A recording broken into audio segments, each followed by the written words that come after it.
कोल्हापुरात पावसानं दमदार हजेरी लावली। पश्चिम घाट माथ्यावर जोरदार पाऊस सुरू आहे।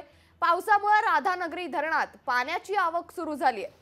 याचाच आढावा घेतलाय आमचे प्रतिनिधी सतेज औंकर यांनी।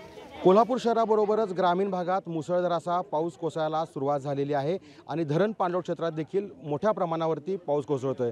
सध्या आपण आहोत राधानगरी धरणाच्या पाणलोट क्षेत्रामध्ये आणि या ठिकाणी पावसाला जोरदारपणे सुरुवात झालेली आहे।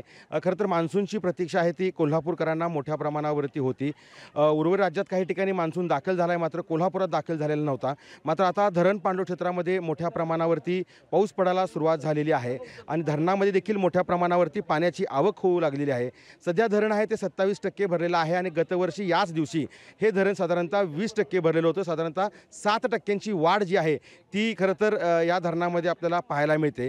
त्यामुळे या धरणातून आता सध्या 400 क्युसेक पाण्याचा विसर्ग जो आहे तो भोगावती नदीपात्रात सध्या सुरू आहे आणि परिणामी हेच सगळं पाणी आहे ते पंचगंगा नदीत देखील मिसळताना आपल्याला दिसून येते। त्यामुळे पंचगंगा नदीच्या पाणी पातळीत देखील किंचितशी वाढ झाल्याचं आपल्याला पाहायला मिळते।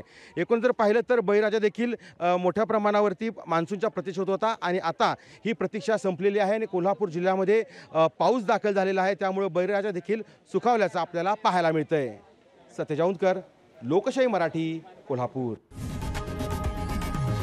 लोकशाही मराठी, ऐका, पहा, जागरूक रहा।